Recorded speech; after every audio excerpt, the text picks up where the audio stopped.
보도록 하겠습니다. 열왕기하 5장 1절부터 14절까지의 말씀입니다. 열왕기하 5장 1절부터 14절까지의 말씀. 저와 여러분이 한 절씩 교독하고 마지막 절은 합독하도록 하겠습니다. 열왕기하 5장 1절부터 14절까지의 말씀입니다. 교독합니다.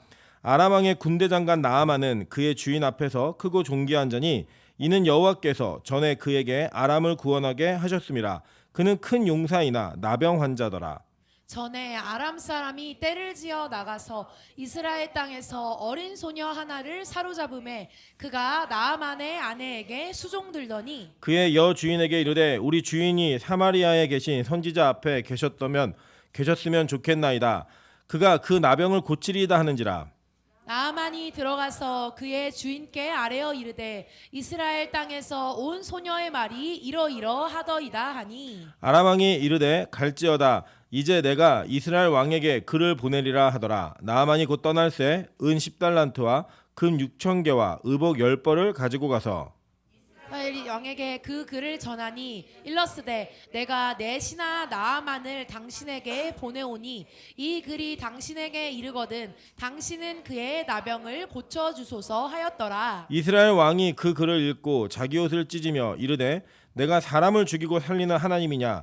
그가 어찌하여 사람을 내게로 보내 그의 나병을 고치라 하느냐. 너희는 깊이 생각하고 저 왕이 틈을 타서 나와 더불어 시비하려 함인 줄 알라 하니라. 하나님의 사람 엘리사가 이스라엘 왕이 자기의 옷을 찢었다 함을 듣고 왕에게 보내 이르되 왕이 어찌하여 옷을 찢었나이까. 그 사람을 내게로 오게 하소서. 그가 이스라엘 중에 선지자가 있는 줄을 알리이다 하니라. 나아만이 이에 말들과 병거들을 거느리고 이르러 엘리사의 집 문에 서니 엘리사가 사자를 그에게 보내 이르되 너는 가서 요단강에 몸을 7번 씻으라. 내 살이 회복되어 깨끗하리니 하는지라. 나아만이 노하여 물러가며 이르되 내 생각에는 그가 내게로 나와서 서서 그의 하나님 여호와의 이름을 부르고 그의 손을 그 부위 위에 흔들어 나병을 고칠까 하였도다. 다메섹 강 아바나와 바르세말은 이스라엘 모든 강물보다 낫지 아니하냐. 내가 거기서 몸을 씻으면 깨끗하게 되지 아니하랴 하고 몸을 돌려 분노하여 떠나니 그의 종들이 나와서 말하여 이르되 내 아버지여 선지자가 당신에게 큰 일을 행하라 말하였더라면 행하지 아니하였으리이까. 하물며 당신에게 이르기를 씻어 깨끗하게 하라 함이리이까 하니 나아만이 이에 내려가서 하나님의 사람의 말대로 요단강에 7번 몸을 잠그니 그의 살이 어린아이의 살같이 회복되어 깨끗하게 되었더라. 아멘. 네, 우리 주변에 있는 분들에게 이렇게 한번 인사하도록 하겠습니다. 당신이 있어서 따뜻합니다. 네, 앞뒤로 인사하겠습니다. 열받는다는 말은 아닙니다. 네.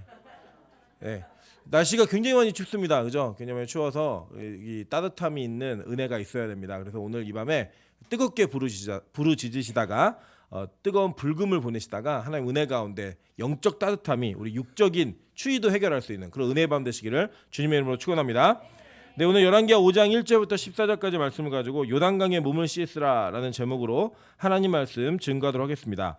제가 이제 금요 철야 때 지금 뭐 의도한 건 아닌데 계속 열왕기하 말씀을 이렇게 쭉 보고 있습니다. 뭐 시리즈는 아니고 그냥 이렇게 순서대로 좀 보고 있는 차원인데 사실은 여러분 잘 아시지만 항상 제가 강조하는 것 중에 하나가 제가 열왕기하 전공자 아닙니까? 그래서 말씀들을 좀 깊이 나누고 좀 은혜를 통하여서 우리가 기도의 제목들을 붙들고 하나님 앞에 좀 나아가기를 소망하는 마음으로 하나님께 계속 이렇게 간구하고 있습니다. 뭐 계속할 건 아닐 것 같고요. 금요 철야 때는 우리가 설교를 너무 무겁지 않게 하면서 우리가 기도의 제목들 한두 개를 탁 잡고 밤에 부르짖을 때 정말 명확하게 부르짖는 기도가 있는 그런 밤이 될 수 있도록 노력하도록 하겠습니다. 그래서 이 밤이 기도의 밤이 될 수 있는 그런 은혜가 우리 모두에게 있었으면 좋겠습니다. 네, 오늘은 이 본문은 사실 굉장히 유명한 본문입니다. 그죠? 유명한 본문이고 이 나아만이라고 하는 이 장군과 이 엘리사 가운데 있었던 치유의 역사 이것을 통하여서 우리는 이 나아만 장군이 가지고 있었던 어떤 특징들 그리고 그 배경들 속에서 이 나아만이 좀 기적적인 방법으로 치유함을 얻는 이 상황이 우리의 영혼의 문제와 예수 그리스도와 어떤 관련이 있는가 이것들을 오늘 이 본문을 통해 살펴보고 저와 여러분이 오늘도 여전히 이 나병과 같은 병이 있는 우리들에게 하나님께서 어떤 치유함을 허락하실지 그것을 기대하면서 하나님 앞에 나아가는 일들이 있어야 된다고 하는 것입니다. 오늘 여기 보면 1절에 뭐라고 얘기하냐면 아람 왕의 군대 장관 나아만은 이렇게 이야기해요. 그죠? 군대 장관인 나아만이 등장하는데 그의 이력이 뭐냐면 그의 주인 앞에서 크고 존귀한 자니라고 얘기합니다. 그죠? 크고 존귀한 자라는 거예요. 이 나라 자체에. 근데 그 이유가 뭐나 봤더니 이는 여호와께서 전에 그에게 아람을 구원하게 하셨음이라라고 얘기합니다. 그러니까 이제 하나님께서 이방 나라의 정치나 전쟁이나 경제 모든 것들까지도 다 간섭하신다는 거예요. 그러니까 이 아람 왕 앞에서 존귀한 자가 된 나아만이 그렇게 될 수 있었던 이유가 뭐냐면 여호와께서 그에게 일들을 허락하셨다는 겁니다. 그러니까 여러분 이 땅에 일어나는 많은 사건들이 어머 어떻게 저런 일이 벌어져? 뭐 나라나 나라 밖이나 뭐 우리 동네나 우리 뭐 대한민국이라는 영역 안에서 우리가 막 이게 볼 때 내가 생각할 때 합리적이지 않은 일들, 내가 생각했을 때 상식적이지 않은 일들이 막 벌어집니다. 이 벌어지는 사건에 대해서 우리가 어떤 태도를 취해야 될지는 여러 상황이나 현장에 있는 위치에 따라 다 다르겠지만 한 가지는 동일합니다. 뭐냐면 그 상황을 누가 만드셨다는 거예요? 하나님이 만드셨다는 거예요. 거기서부터 출발점을 가져야 된다고 하는 겁니다. 여러분 그 출발점을 갖지 못하면 우리는 하나님의 계획 속에 이루어진 상황을 내 주관적인 분석을 통하여 그 상황 속에 있는 사람들에게 비난의 화살을 돌리다든지 아니면 그 사람들에게서 해결의 실마리를 찾는다든지 이런 오해를 할 가능성이 참 많다라고 하는 것입니다. 그리고 여러분 우리가 모든 일에 기도를 해야 되는 것은 어떤 이유이냐면 우리의 모든 일이 그분의 계획과 통치 아래 벌어지는 일인 거예요. 그게 여러분에게 좋은 일이든 나쁜 일이든 간에 그 모든 것들이 이루어질 때 하나님께서 여러분에게 그 일을 이루셨다는 걸 그 전제를 가지고 내 행동을 결정해야 되고 판단을 결정해야 되는 것입니다. 근데 우리가 그거를 생각하지 못하면 어떻게 되게 되냐면 나에게 안 좋은 일이 일어났을 때 그 일이 벌어졌던 사건 속에 있었던 사람들을 미워하기 시작하고요. 상황을 원망하고 그 상황을 받아들이지 못하니까 그거에 대한 스트레스가 너무 심각하게 우리 인간의 정신 육체에 지배하잖아요. 그래서 그 지배를 통해서 몸이 아프다든지 영적으로 핍절함 속에 이른다든지 여러 가지 현상들이 일어날 수 있다는 거예요. 딱 한 가지입니다. 하나님이 하셨어. 이 말이 여러분에게 마음속으로 쑥 들어와 버리면요. 그게 어떤 어려운 상황이든 간에 그걸 받아들일 수 있는 힘이 생긴다는 거예요. 여러분 제가 예전에 그래도 저희 외갓집이 다 이렇게 믿으시는 분들이고 목사님 다 저희 어머니도 계시고 외삼촌도 목사님이신데 저희 외할아버님께서 병원에서 그 입원하셨다가 탈장 수술을 하셨는데 그 뭐죠? 폐에 뭐가 감염되는 게 있는데 폐혈증으로 6개월 동안 고생하셔서 돌아가셨어요. 여러분 그게 완전 유가족이 볼 때는 의료 사고인 거예요. 그런 전혀 없었는데 병원에 입원해서 그게 생긴 거니까. 그래서 여러분 잘 생각해 보시면 이 상황을 원망할 수 있잖아요. 근데 그 상황이 딱 벌어지니까 저희 가족들이 다 힘들어냈지만 이 일이 하나님으로부터 왔다라는 것을 인정하고 나니까요. 그 가족 간의 병원하고 어떤 분쟁의 문제를 만드는 게 아니라 생명의 수하는 하나님께 있는 거야 라는 그 전제 하나가 모든 문제를 해결해 가더라고요. 우리는 그런 일이 있어야 된다는 거예요. 혹시 오늘 이 밤에 기도하러 오시기 전에 관계 속에 상황 속에 어렵거나 불편한 일이 있으시다면 하나님께서 그 일을 주관하셨다는 걸 절대 잊으시면 안 된다는 거예요.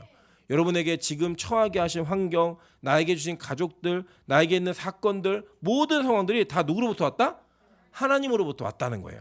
거기서부터 출발하시면요. 해결의 실마리가 보여요. 그 실마리가 뭔지 아십니까? 바로 기도의 자리인 거예요. 여러분 하나님이 만드셨으니까 누구한테 기도해야 되는 거예요? 만든 사람한테 얘기를 해야죠. 하나님 이 상황에 내가 어떻게 해야 되는지 좋은 일이 있으면 좋은 일이 있는 대로 안 좋은 일이 있으면 안 좋은 일이 있는 대로 하나님께 나아가야 된다고 하는 사실입니다. 그래서 이제 이 사람이 존귀한 자가 되었는데 아람을 구원하기까지 했어요. 나라의 구원자가 된 거예요.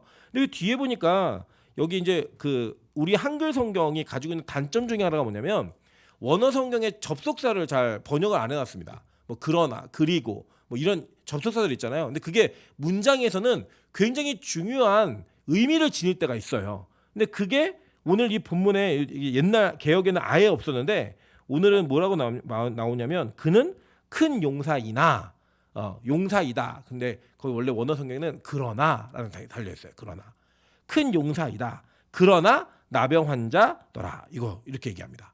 여러분 큰 용사인데 그에게 가진 핸디캡이 있는 거예요. 그 핸디캡이 뭐냐면 나병 환자라는 거예요. 물론 제가 이전에도 한번 설명을 드린 적이 있는 것 같은데 성경에 나오는 옛날 성경에는 문둥병이라고 번역했고 현재 성경에는 나병이라고 번역한 이 병은 우리가 알고 있는 뭐 소록도에 있는 한센병 환자들 그런 병이 아닙니다.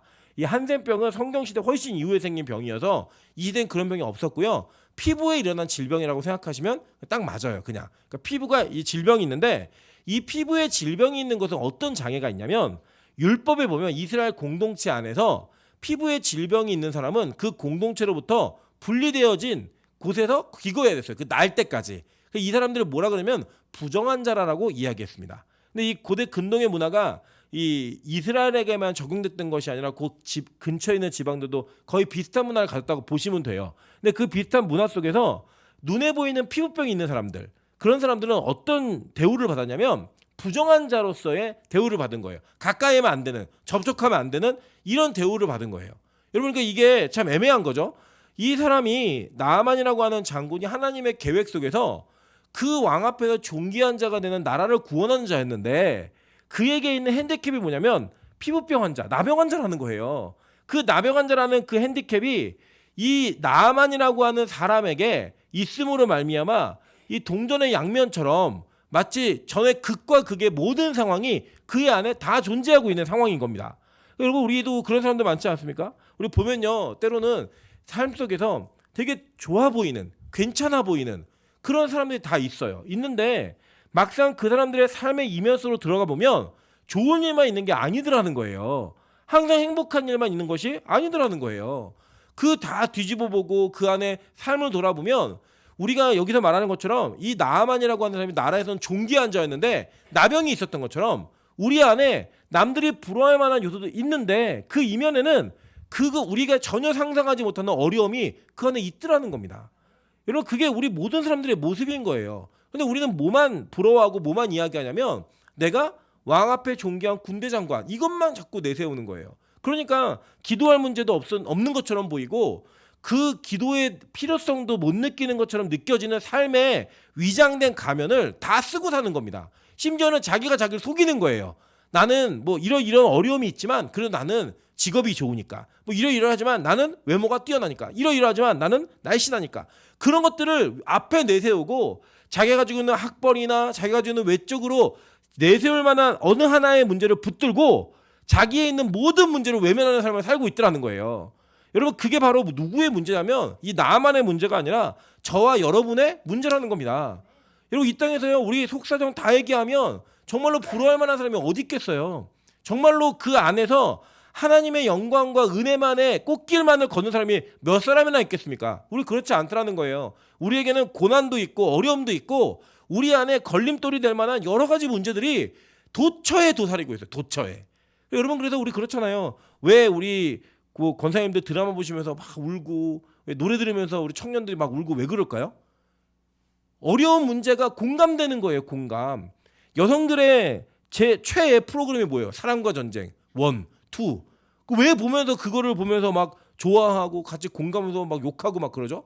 비슷한 문제를 경험하고 그 비슷한 사건들이 나에게 이렇게 동질감을 느끼게 하는 이런 문제들이 자꾸 생기니까 그 안에서 있는 거 아니에요? 어제도 저희 어머니가 사랑과 전쟁 2를 보시면서 막 같이 욕을 하시더라고요. 그래서 드라마하고 현실을 좀 구분하시라고 그랬더니 저거 다 현실에 있는 얘기라고 막 이러면서 엄청 흥분하시면서 막 얘기를 하시는 거 봤습니다.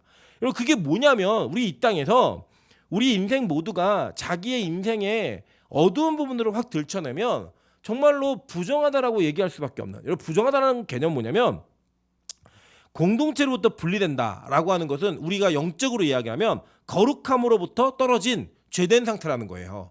그러니까 에덴 동산에서 왜 쫓겨나죠? 근데 죄를 지었기 때문에 쫓겨나는 거예요. 부정된 상태에서 영원히 살까봐 쫓겨나게 된 겁니다. 그러니까 이 부정됨은 하나님의 거룩의 영역으로부터 쫓겨나는 자가 되는 거예요. 분리되어진 자가. 그러니까 우리가 그런 모습이 뭐냐? 예배드리러 올 때 여러분 예배드리러 오는 그 장면과 상황 속에 어려운 마음들이 있잖아요. 내가 이런데 예배드리러 가도 되나? 내가 이런데 예배를 드리러 가는 것이 맞나? 예배 드리면서도 내가 이런 상태에서 하나님께 예배하는 것이 진짜 옳은가? 라고 하는 이런 어려움의 문제가 여러분 안에 다 있어요. 그 예배를 실패하는 게 왜 실패하는 거예요? 그런 감정과 그러한 어떤 생각들과 모든 것들을 악한 마귀가 이용해가지고 우리가 예배하면서 하나님께 집중하지 못하게 만드는 거 아니에요. 그죠? 그게 바로 우리가 신앙생활하는 데 있어서 실제적으로 안고 가는 문제들이라는 겁니다. 실제로. 그리고 뭐 보통 그런 얘기 하잖아요. 막 저런 남자랑 살았으면 좋겠다. 저런 누구네 남편은 이렇게 좋다더라. 누구네 자식들은 속도 안 세게 되더라. 그런 애들이 어디 있어요? 그런 남편이 어디 있고요? 다 살아보면 그 절대 그럴 리 없다는 거예요.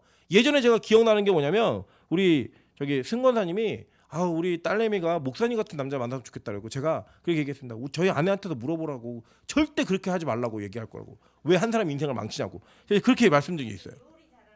요리 잘하는 부분만 또 그걸 꼭 집어서 얘기하시네요. 네, 승관님 제가 기억하겠습니다. 어쨌든 우리가 좋은 교회예요. 그냥 뭐 하나 그냥 넘어가는 게 없어요. 그냥 보시면 여러분 이런 거예요. 우리 인생에 뭐가 딱 좋아 보이지만 그 좋아 보이는 것들을 하나만을 딱 보면 진짜 좋아 보일 수 있어요.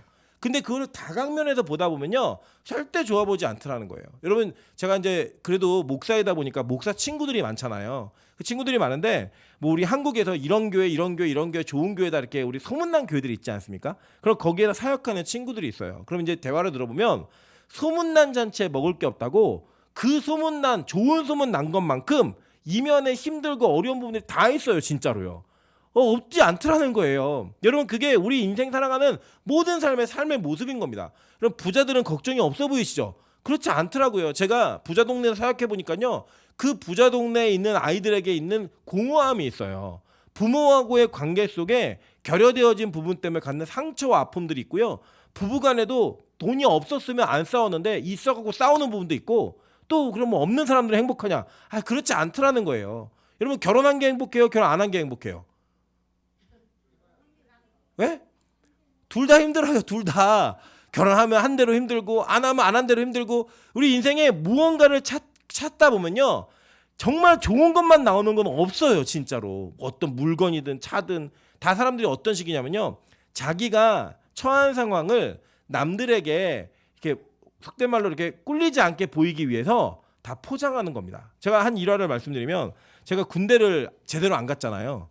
특수하게 갔다 왔습니다. 안 간 건 아니에요. 특수하게 갔다 왔는데 제가 그 당시에 이제 군대 생활을 하는 그 당시에 제 주변에는 모든 제 동기 친구들이 저를 부러워했어요. 심지어 어떤 친구는 전화를 하면서 울었어요. 너무 부럽다고. 너는 무슨 복이 있어서 군대도 안 가고 그렇게 좋은 환경이 있냐고 이러면서 막 글썽거리는 친구가 있었습니다. 그런데요. 딱 제대하고 나니까 평가가 달라져요. 끝나고 나니까 저는 무슨 환자예요. 뭔가 결격사유가 큰 그런 자기들은 굉장히 올바른 길을 걸어온 이런 아주 옳음과 그름의 문제로 나눠지더라고요. 그리고 이게 뭐예요? 자기가 어떤 처한 상황을 합리화하려고 하다 보니까 그 합리화하는 과정 속에서 저 포도 내가 못 따먹으니까 저거 신포도야 이렇게 얘기하는 거예요. 근데 실제로 우리 삶을 다 뒤집어 보면 예를 들어 여기 형제들 군대 갔다 온 형들 있을 텐데 군대 다시 갈래 아니면 군대 안 가고 지금처럼 살래 이렇게 물어보면요 다 안 간다 그래요. 남자들이 보통 갔다 오면 악몽을 꾸거든요. 군대 다시 가는 꿈을 꿉니다. 울어야 돼요. 그러면 다 울고 있어요. 이렇게 저도 한번 그런 적이 있습니다. 제가 분명히 꿈에서 그 행정 절차가 잘못돼갖고 다시 현역병으로 가야 된다는 거예요. 그래서 제가 이 기자부대를 찾아가가지고 그 소대장한테 나 여기서 근무한 거 아니까 여기 훈련한 거 다 아니까 얘기하라고 그랬더니 그 소대장이 울면서 내가 너를 보긴 봤는데 미안하다고 행정 절차 때문에 어쩔 수 없다 그래서 제가 총을 꺼내갖고 총을 막 쏘면서 깼습니다. 근데 제가 울고 있더라고요. 뭐 울고 있더라고요.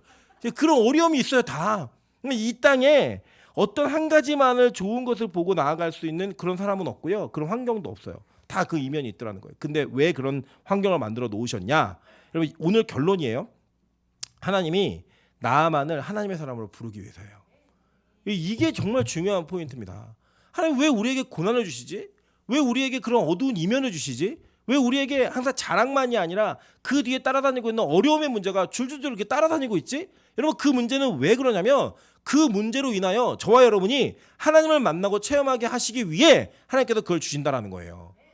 여러분 그게 우리에게 큰 복임을 여러분 기억하셔야 되는 겁니다. 그래서 나아만이요. 이 큰 용상이나 나병 자라고 성경은 정확히 얘기해줘요. 그런데 여기에 보면은 한 여자아이가 등장합니다. 근데 이 여자애 되게 중요해요. 2절 보니까요.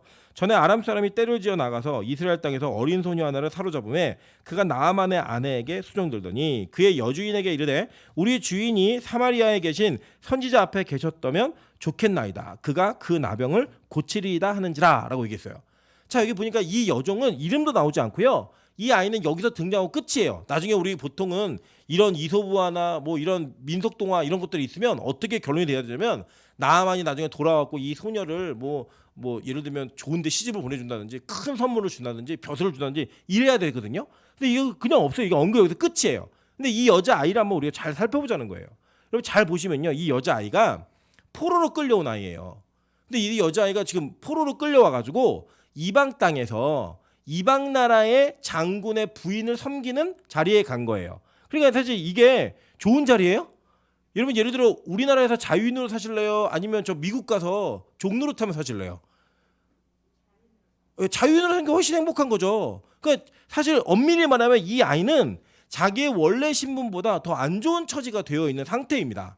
근데 이 상태에서 자기를 통치하고 지배하고 있는 주인에게 뭐라고 말을 하냐면 당신의 주인에게 어려운 문제가 있는 거 내가 압니다. 근데 이 문제는 당신 나라 해결 못하죠? 당신 주위를 해결 못하죠? 근데 우리나라에 하나님의 사람이 선지자 엘리사가 있는데 그 사람 앞에 가면 이 문제 해결됩니다. 이 얘기를 해요. 근데 여러분 한번 생각해 보자는 거예요. 이 나아만의 입장에서는 나아만의 부인과 나아만의 입장에서는 얘는 망한 애예요. 완전히 포로로 끌려온 그냥 언제 마음에 안 들면 죽여도 이상하지 않는 그런 아이가 주인한테 얘기를 하는 거예요. 뭐라고 얘기하냐면 당신 병 있죠. 장군이지만 당신 나병 환자잖아요. 이 얘기를 직접 하진 않았지만 그 내용이 담겨 있는 거예요. 못 고치죠. 해결 못하죠. 그런데 우리나라에 가면요 하나님의 사람인 선지자가 그거 해결할 수 있어요. 이렇게 얘기하는 거예요. 여러분 이게 바로 성도의 모습이에요. 이 땅에 살면서 여러분 우리가 맨날 다 그러잖아요. 뭐 기독교의 이름으로 예수의 이름으로 세상을 정복하고 다스리고 여러분 진짜 그렇게 되든가요? 여러분 예수 믿으니까 뭐 정계든 재계든 뭐 예술계든 우리가 다 통치하고 지배하든가요? 그러지 않잖아요. 그죠? 제가 보니까요 뭐 예수 안 믿는 아이유가 노래 더 잘하더라고요. 예, 예수 믿는 애들보다 뭐 정치를 잘하는 사람이 꼭 예수 믿는 사람은 아니더라고요. 여러분 예수 믿는 사람이 이 세상에서 무언가 권면하고 무언가를 이야기해주면 자리에 항상 가는 게 아니더라고요. 때로는요 우리가 인생 속에서 하나님이 정하신 역사 속에서 이러한 단편으로 사라지는 이 대사가 딱 한마디예요. 성경 전체에서 무슨 말이면 우리 주인이 사마리아에 계신 선지자 앞에 계셨으면 그 병 나았을 거예요. 이게 끝이에요. 그냥 하나님이 이 아이에게 맡긴 역할이 그거였고 그걸 하고 죽는 게 이 아이의 소명이었습니다. 근데 이 사건을 통하여 이 증언을 통하여 무슨 일이 벌어지냐면 아람이라는 국가의 이방 나라의 땅에 군대 장관이 하나님을 믿게 되는 이런 일이 벌어지더라는 거예요. 여러분 그게 바로 기독교인들이 이 땅에서 짊어지고 오는 사명입니다. 우리나라에 토마스 선교사가 들어와가지고 뭐하고 죽었냐면요 성경책 전달하고 죽었어요. 근데 그 성경책 전달하면서 죽은 그것이 성경책을 가져온 사람이 집에 왔는데 자기 집 그 문이 다 옛날에 그 한지였죠. 한지 창호지로 그러니까 그걸 빵꾸 났으니까 벽이나 이렇게 창문을 다 그걸 붙인 거예요. 성경으로 찢어가지고 종이에 좋으니까 붙였는데 거기는 글을 읽기 시작하다가 예수를 믿게 된 거예요. 여러분 그렇게 우리가 볼 때는 정말 말도 안 되는 헛된 죽음을 한 것 같은데 그 헛된 죽음 속에 한국 기독교의 역사가 출발하는 그 기독교의 역사의 물줄기를 바꾸는 사건이 벌어지더라는 거예요. 여러분 저와 여러분이 뭐 하나님 앞에서 대단한 일 할 거라고 생각하지 마세요. 그냥 우리는 어쩌면 그냥 우리가 이사 가고 싶은 마음은 있지만 이 자리에서 끝까지 그냥 돌아가실 수도 있어요. 여기서 목회하다가 끝날 수도 있어요. 그게 우리가 맡겨진 역할이라면 그걸 감당하는 거예요. 여러분의 인생 가운데 하나님이 돈을 안 맡길 수도 있고요. 여러분이 그렇게 원하는 결혼이나 뭐 명예나 권력, 힘, 돈 안 주실 수 있어요. 로또 매주 사는 분도 있지만 안 될 수 있어요. 평생. 그리고 여러분 그게 하나님 우리에게 맡긴 역할이라면 그거 감당하면 그냥 가는 거예요. 그냥. 거기에서 증거하는 삶이 있는 거죠. 제가 말씀드렸잖아요.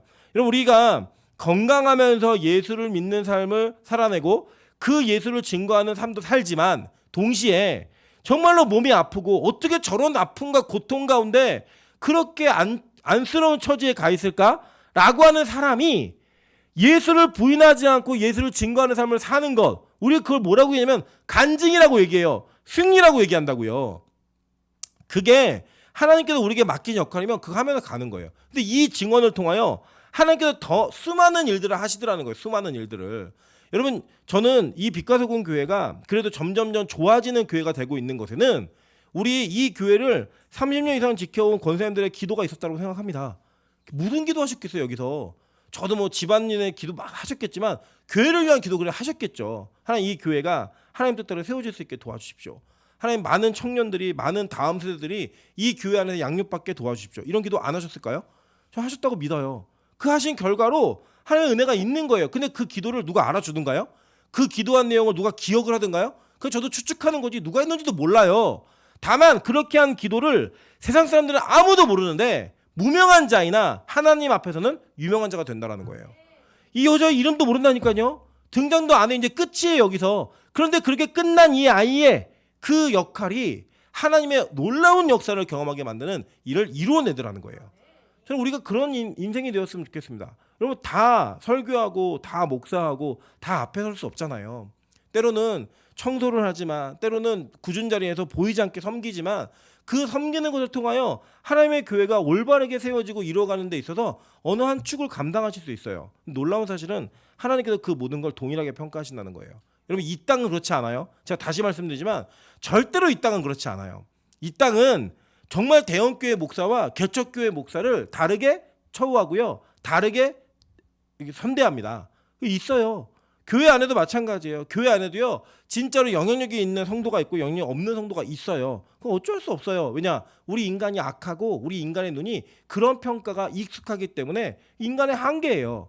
그래서 여러분 안에 마음 가운데 때로는 여러분이 항상 영향력 있고 선대받고 앞에 세워지는 사람이 아닐 수 있잖아요. 근데 그때 여러분 실망하거나 낙심하거나 마음의 어려움을 갖지 마시라는 거예요. 왜냐? 하나님은 그렇게 평가하는 분이 아니기 때문에.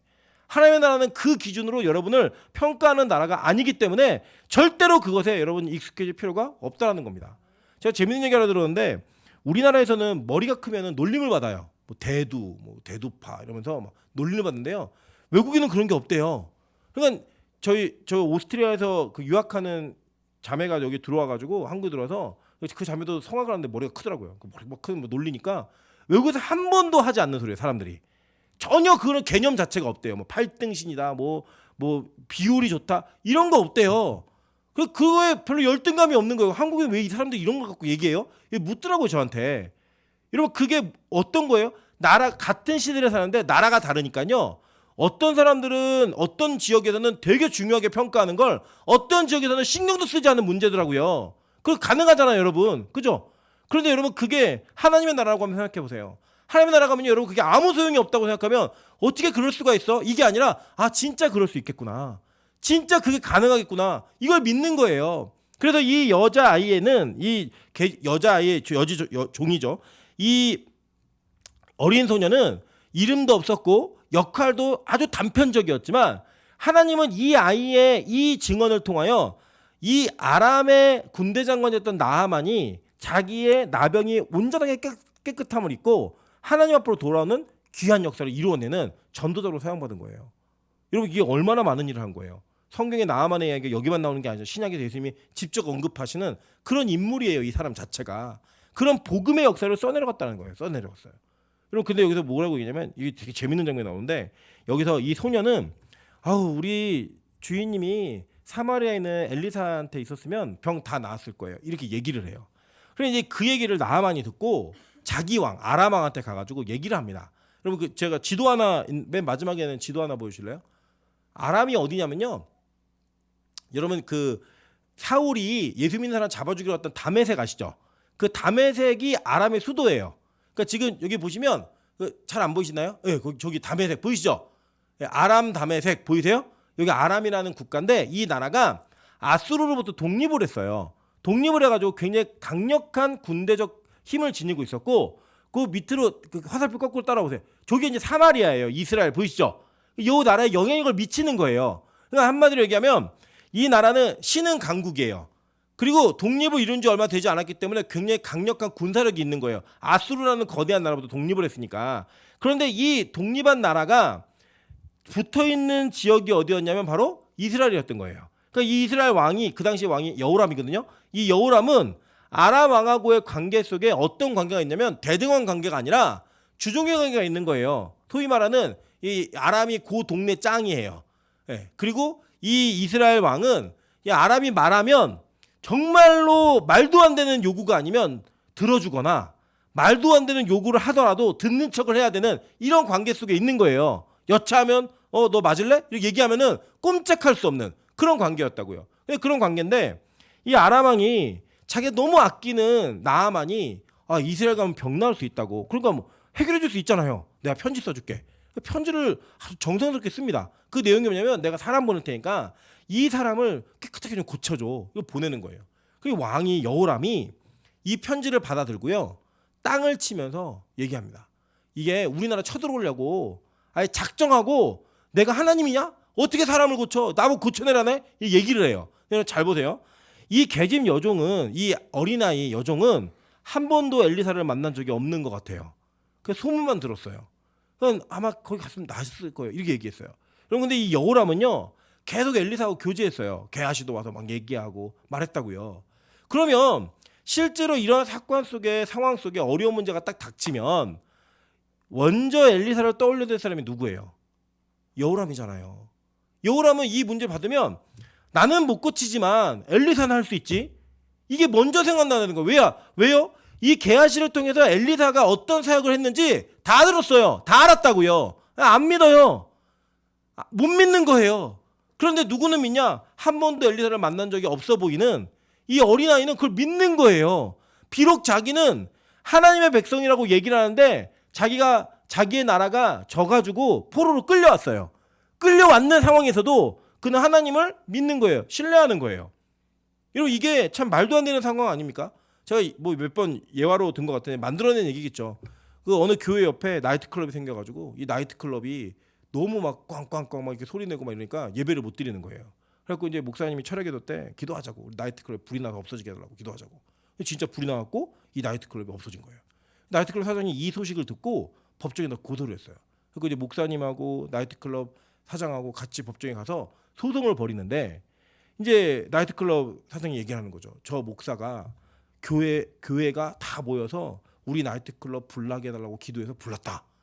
얘기했더니 판사가 목사님 이거에 대해서 어떻게 생각하시나요? 그랬더니 목사님이 일어나갖고 아유 판사님 기도한다고 불이 나나요? 웃긴 얘기 같지만 이게 현실 아니에요 진짜? 여러분 세상 사람들은요 교회에 대한 기대가 있어요. 여러분 왜 세상 사람들이 교회를 욕한다고 생각하세요? 왜 세상 사람들이 성도들을 욕하고 목사를 왜 욕한다고 생각하세요? 저는 그 욕하는 이면에 기대감이 있었던 만큼 욕을 한다고 생각해요. 여러분 기대하는 자녀나 기대하던 사람이 실망시켰을 때 더 아픈 거 아니에요? 그 더 비난하고. 근데 기대 안 했던 사람은 그냥 기대 안 하는 대로 그냥 끝나는 거예요, 여러분. 예를 들어서 손흥민이 골키퍼와 1대1 상황에서 득점을 못했다. 그 여러분 비난하세요, 안 하세요? 야, 그것도 못 넣냐 이렇게 얘기하시겠죠, 그죠? 근데 제가 골키퍼와 1대1 상황에서 골을 못 넣었다. 당연한 거 아니에요? 프로 선수하고 일반 목사가 어떻게 공을 차는데 제가 어떻게 공을 넣겠어요? 못 넣죠. 기대감이 없으면 욕을 하지 않아요. 왜 욕하느냐? 세상은 교회에 대한 기대감이 있는 거예요. 그동안 교회가 믿으면서 얘기했던 발언들과 믿는 척하며 얘기했던 모든 진술들을 그대로 믿은 거예요. 기도한다. 우리는 세상의 기준과 다르게 산다. 세상 사람과는 전혀 다른 삶을 살아야 된다. 하늘나라를 소망을 가지고 천국을 소망하며 산다. 이런 것들을 많이 얘기했었는데 뒤집어 보니까 똑같은 거예요. 똑같으니까 더 욕하는 거예요. 여러분 그게 진짜 현재 모습이라는 겁니다. 여호람이요 원래는 이 글을 받자마자 빨리 엘리사 선생님 모셔와라. 이게 정답 아니에요? 그간에 그 수많은 일을 봤는데 수많은 간증을 들었는데 왜 그걸 못 믿냐고요. 우리가 그렇다니까요. 왜 우리가 사건을 만날 때마다 낙심하고 왜 사건을 만날 때마다 여러분 실망하고 하나님 본만 불평하죠? 우리가 이전에 하나님이 우리에게 역사했던 것을 기억하지 못하는 거예요. 여러분 뒤집어 놓고 한번 얘기해 보세요. 여기 권사님은 권사님대로 우리 청년들은 청년대로 장로님은 장로님대로 살아온 인생 속에 하나님이 도우셨던 일이 한 번도 없으세요? 정말 해결되지 않을 것 같은 일들을 기도했더니 해결해줄 경험이 있잖아요. 그죠? 그러면 앞으로 더 어려운 문제를 만나도 그 만남 속에 실망하셔야 돼요? 아니면 더 기도해야겠다 이렇게 하셔야 돼요.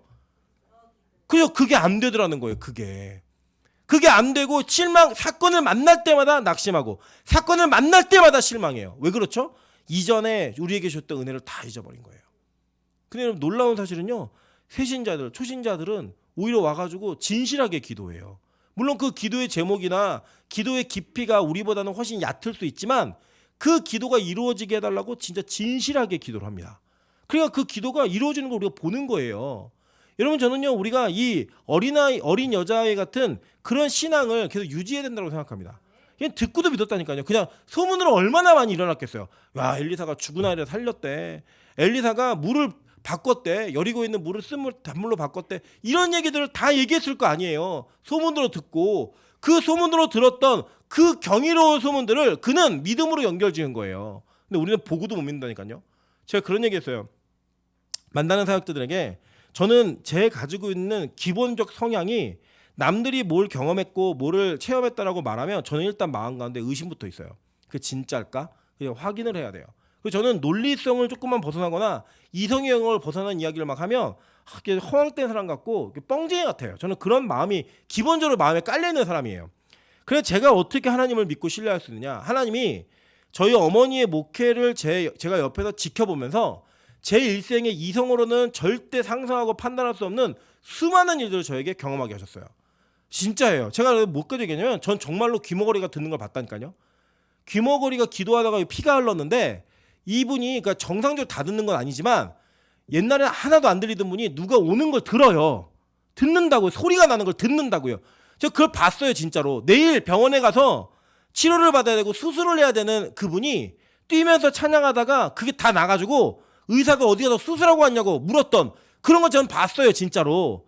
암이라고 3군데의 병원에서 판정을 받아가지고 그걸 놓고 기도했는데 4번째 병원에 갔는데 암이 아니라고 그리고 깨끗하다고 전혀 흔적이 없다고 얘기하는 것도 봤다니까요. 여러분 제가 그걸 보면서 제가 직접 보았어요. 들은 게 아니라 제 일생에 이제 다시 하나님이 어떤 기적을 보여주지 않는다 하더라도 저는 하나님 부인하지 못해요. 여러분 저는요 영적 세계를 진짜 경험했어요. 제 친구에게 제가 그 하늘문에 저를 통해서 왔던 몇몇의 사람들은 그 영적인 어려움 때문에 그 기도원에서 기도하다가 깨끗함을 얻었던 그 아이들이 어떤 변화가 있었는지 저는 다 봤다니까요. 뭐 한 번도 그런 목소리 냈던 막 남자 목소리 나오고 욕하고 이런 그런 과정 속에서 치유받고 자기의 정체가 드러나고 이런 모든 걸 다 봤어요. 제가 어떻게 영적 세계를 부인해요? 그렇게 할 수 없어요. 제 이성으로는 믿을 수 없다니까요. 제 이성으로는 정말 그런 게 있을까? 아마 제가 그걸 경험하지 못했고 어떤 목사가 그런 얘기했으면 저랑 뻥친다고 얘기했을 거예요. 근데 그걸 제가 경험하고 나니까요. 저에게는 믿음이 생기더라고요. 믿음이. 아 영적 세계가 진짜 있구나. 하나님의 치유하심이 진짜 있구나. 하나님의 놀라운 부흥이 진짜 있구나. 제가 아주 인상 깊었던 내용이 뭐였냐면 이런 거예요. 우리 교회를 소식을 들었던 분들 중에 몇몇 분들이 이런 얘기 하시더라고요. 진짜 예배드리고 성경 공부하는데 목회가 되냐고. 이거 묻는다는 게 뭐예요? 목사가 안 믿는 거예요. 정말 그렇게 하면 목회가 된다는 거 안 믿는 거예요. 프로그램도 돌려야 되고 뭐 교회 안에 여러 가지가 있어야지만 교회가 부흥한다고 믿는 거예요. 교회가 된다고 믿는 거예요. 진짜 묻더라니까요. 정말로 예배만 드리고 성경 공부하는데 교회가 되냐고. 목회가 되냐고. 그래서 된다고. 우리 교회는 아직 되고 있는 중인데 정말 잘 되는 교회도 내가 소개해 준다고. 하나님은 소개해요. 저는 그래서. 거기 정말 예배밖에 없잖아요. 거기 성경 공부도 안 하잖아요. 예배밖에 없는데 돼요. 목회가. 성도들의 변화가 되고 바뀌더라니까요. 여러분 근데요. 목사가 그걸 안 믿어요. 교인이 그걸 안 믿어요. 여러분 혹시라도 우리 교회가 좀 뭐 부족한 게 있다고 생각하십니까? 저도 그런 생각 한 적이 있었는데 아니라고 생각해요. 저는 예배드리기도 바빠 죽겠어요. 아주. 네. 공감하시는 몇몇 분들이 웃으시는군요. 안 그래요 여러분? 예배드리기도 바빠 죽겠다고. 예배드리기도 말씀 준비하는 것도 매일 저녁 오는 것도 여러분 이게 은혜잖아요. 제가 어제도 말씀드렸지만 목요일 밤에 사실 우리 목요 예배가 제일 약했거든요. 목요일 날 막 4명 드리는 날도 있었고 3명이 있었던 날도 있었고 막 그랬어요 진짜로. 근데 이제는 목요 예배까지도요. 정말 이 금요철야 수요예배 드리실 게 와서 예배를 드리세요. 그리고 얼마나 감사한 일이에요 이게. 다만 이제 오늘도 박매석 권사님이 그런 얘기 하시더라고요. 원래 이게 50분인데 원래 이 시간에 아무도 없냐고. 우리 교회는 찬양 한 곡을 하고 나야 부흥이 일어난다고. 네. 그래서 이제 앞으로는 찬양 한 곡 하기 전에 부흥이 일어났으면 좋겠어요. 네. 근데 어쨌든 와요. 예배를 오셔요. 근데 목사들이 그걸 못 믿는 거예요. 진짜 이런 교회가 있냐고. 이주영 목사님도 그런 얘기 하더라고요. 자기 친구들 중에도 이 교회에 대한 호기심이 있대요. 진짜 목회가 그렇게 되냐고. 정말 그렇게 가능하냐고 이런 것들이. 여러분 그게 슬픈 이야기 아닙니까? 그냥 와 우리 교회 대단하다. 이거 지금 그 얘기하는 거 아니에요. 그 얘기하는 게 아니라 어느 순간인가 이제 교회가 하나님의 능력만을 믿는 것이 아니라 말씀의 능력만을 믿는 게 아니라 그거 외에 다른 것들이 있어야지만 교회가 된다라고 믿는 거예요. 이제 그게 보편화되어 있는 거예요. 이것만을 붙들면서 목회하는 교회가 사라지고 있는 거예요. 여러분 우리 빛가서 공개 한번 끝까지 보여줍시다. 그냥 예배드리고 말씀만 붙들고 기도하는데 교회가 되더라. 진짜 성도가 바뀌더라. 내가 변화되더라. 내가 진짜 하나님 앞에 올바로 서게 되더라. 이거 얘기할 수 있는 그런 교회가 하나 두 개쯤 있어야 되지 않겠어요? 하늘문은 경기도를 책임지고 있으니까 저희는 서울 책임지면 되죠. 서울에서 야 정말 기도만 하고 말씀만 듣고 예배만 드리는데 되는 교회가 있대. 이게 소문이 나서 사람들이 야, 너 그 교회 가봐. 그 교회 가면 너 바뀌어. 그 교회 가면 너 이 문제 해결받을 수 있어. 이런 얘기들이 나타나는 그런 교회가 하나쯤은 있어야죠. 저는 다시 이 믿음의 주도권을 교회가 가져오기를 주님으로 축원합니다. 진짜 이거 교회가 다시 한번 각성해야 되는 일인 거예요. 왕이요 이 얘기 듣고 옷 찢어요. 그랬더니 엘리사가 다시 엘리사가 왕한테 뭐라고 얘기하냐면 아우 그 아까운 옷을 왜 찢어요 이렇게 얘기하는 거예요. 네 옷 왜 찢니 나 안 믿어? 이거예요. 여러분 적어도 이런 여유는 있어야죠. 우리 낙심하는 사람들에게 얘기하는 거예요. 너 기도의 능력을 안 믿니? 하나님 안 믿어? 왜 이렇게 낙심하고 있어? 일어나. 뭐 목사에게 상담하고 그런 거 많이 하지 마세요. 목사가 하는 얘기 정해져 있어요. 여러분이 막 의심이 든다고 어떻게 하면 좋겠냐 그러면 의심하고 교회를 떠나십시오. 제가 이렇게 얘기했어요? 아니에요. 주님 믿으세요. 신뢰하세요. 기도하세요. 평안하세요. 걱정하지 마세요. 이 얘기 하겠죠. 같이 기도는 하겠지만 그 얘기 말고 답이 뭐가 있어요? 여러분 그거밖에 없어요. 그냥 그렇게 가는 거예요. 그냥 이게 보면은 지금 이 엘리사가 자기는 믿는 거예요. 하나님이 이걸 하실 줄. 그리고 이제 엘리사에게 나아만이 찾아옵니다. 찾아왔더니 엘리사가 나와보지도 않아요. 나와보지도 않고 사환을 보내갖고 이렇게 얘기합니다. 뭐라고 했냐면 요단강에 가서 몸 7번 씻어. 그러면 너 깨끗하게 될 거야. 이게 얘기해요. 그러니까 막 나아만이 열받은 거예요. 왜냐? 너네 나라보다 더 강한 아람의 왕도 나를 함부로 대하지 않아. 근데 네가 날 함부로 대? 저 나와가지고 하나님의 이름 부르면서 아픈 부위에다 막 손을 얹고 기도를 하든지 아니면 뭐 구슬하면서 뛰든지 뭐라도 해야지 감히 말 한마디 전하는 걸로 끝내? 열받아갖고 나 돌아간다. 내가 아람에 더 깨끗한 강이 있는데 다메섹을 지나가는 더 깨끗한 강이 아바나와 바르바리라는 강이 있는데 내가 이 더러운 물에 씻겠어? 요단강물이 어떤지 보여드릴게요. 사진 보여주세요. 이게 전 세계에 단 한 장밖에 없는 사진입니다. 제가 찍어온 사진이니까. 이 요단강에 예수님께서 세례 받으신 세례터예요. 즉 땅같이 보이시죠? 흙탕물이라 그래요. 예, 보여주세요. 예, 물이 되게 깨끗하죠? 예, 우리나라 같으면 들어가지도 않은 물이잖아요, 그죠? 예, 저렇게 물 색깔이 저래요. 저기서 세례를 받는 거지 사람들이 세례식을 하는 거예요. 물 색깔이 저래요.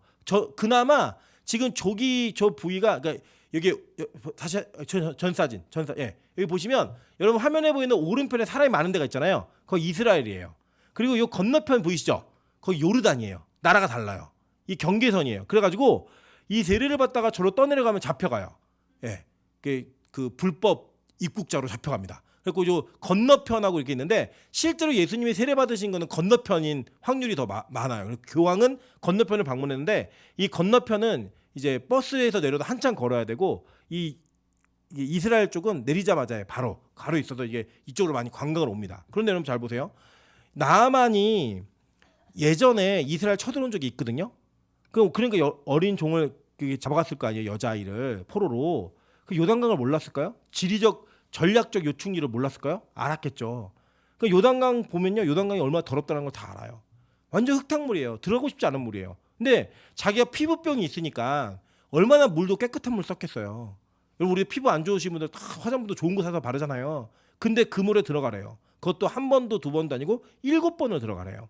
심지어는 성경이 말하는 건 분명해요. 7번 들어갔다 나오면 깨끗해질 거야. 이거였잖아요.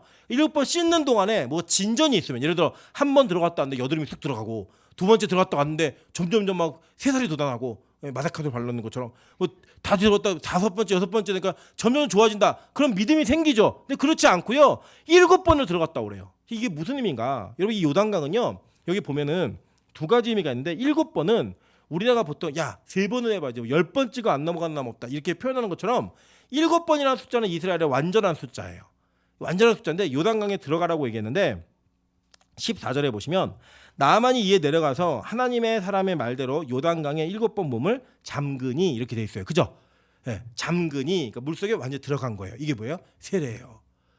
세례를 받는 거예요. 지금 완전한 세례. 여러분 세례의 의미가 뭐죠? 내 옛사람이 죽고 새 사람으로 태어나는 거예요. 그래서 실제로는 7번째 완전한 죽음 끝에 나오니까 그의 피부가 뭐처럼 됐어요?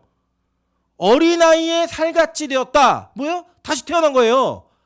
다시 태어난 거라고요. 제가 보니까요. 찬이 피부를 보니까 얘네 상처가 나도요. 금방 상처가 아물고요. 살이 금방 복원돼요. 저거 흉질 것 같은데 이런 게 금방 복원돼요. 왜요? 어린아이 피부 같으니까. 생명력이 있고 다시 태어난 첫 번째 그 생명력이 있다 보니 어떤 어려움과 이게 찢어짐이나 상처가 생겨도요. 그게 회복이 되는 거예요. 회복이. 샤도 얼굴 많이 깨졌었거든요. 막 아스팔트 긁고 이랬고 깨끗해요. 여러분 그것처럼 지금 이 나만의 상황을 통하여 원래 사람들이 다 존경할 만한 사람이었는데 그는 나병 환자였어요. 부정된 자였다고요. 공동체로부터 분리될 수밖에 없는 부정됨이 그에게 있었어요. 그래서 그 가지고 있는 사회적 지위, 권력, 힘 아무 의미 없는 그 부정함이 그에게 있는 거예요. 그 고민이 누구에게 있어요? 그의 아내에게, 가족에게 있는 거예요. 그걸 봤던 어린아이가 자기가 믿고 있는 하나님, 그의 사람이었던 선지자를 증언하고 이야기합니다. 당신 그 사람한테 가면 나을 수 있습니다. 이 나만이 유일하게 자기가 가지고 있는 모든 힘을 동원해도 고칠 수 없는 자기 몸의 문제, 자기의 치부의 문제가 고칠 수 있다는 소망을 가지고 그가 하나님의 사람을 찾아가요. 찾아간 그에게 하나님의 사람은 정말로 말도 안 되는 명령을 내립니다. 그 명령이 뭐였냐? 너 7번 가서 씻어, 요단강에서.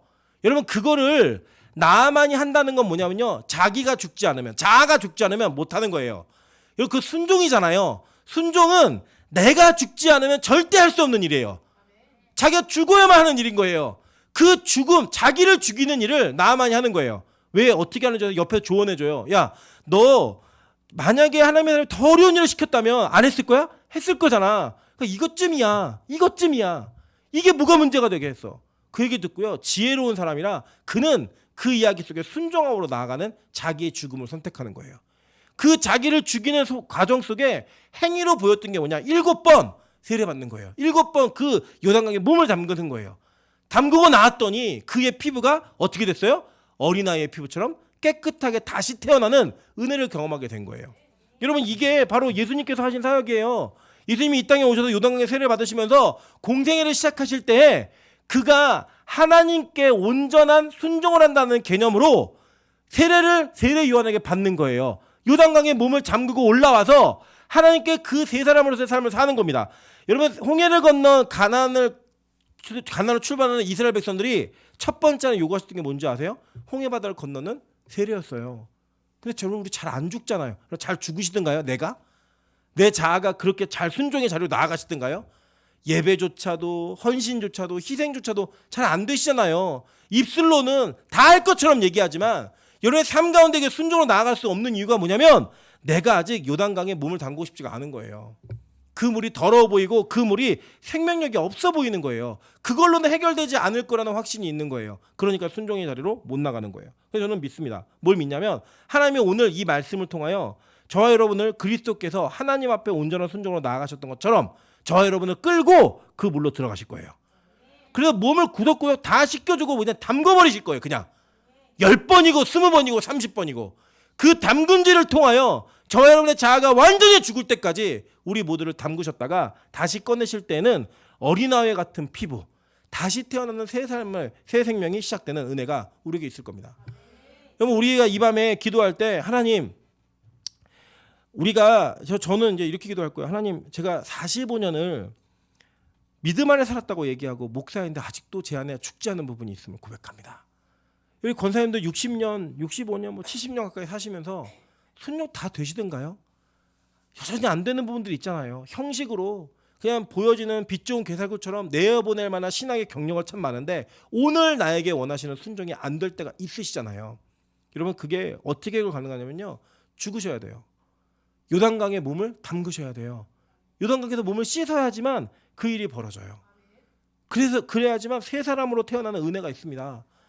여러분 우리 청년들 마찬가지잖아요. 청년들 지금도 이 예배 드리는 게 정말 기뻐서 드리세요? 우리 명수 집사가 아까 그 예배 전에 기도하는데 기도하더라고요. 예배 드리기 싫은데 끌려온 사람도 있고 자기 얘기를 남들에게 빌어서 고백하는 거예요. 네.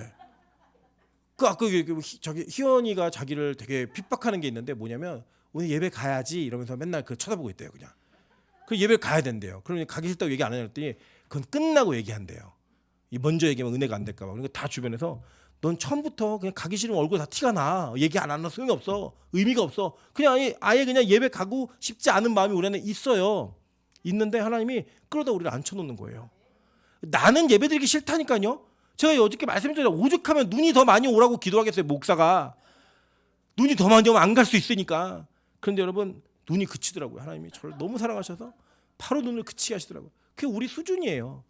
정말 하기 싫은, 정말 하고 싶지 않은 저와 여러분을 하나님이 억지로 그냥 의당하게 막 밀어넣는 거예요. 그냥 밀어넣어갖고 머리도 막 못 올라오게 막 밀어놓고 막 발버둥 치다가 언제 포기되냐? 아, 나 끝났구나, 죽었구나. 다 포기할 때 하나님 우리를 다 꺼내시는 거예요. 근데 새 사람이에요.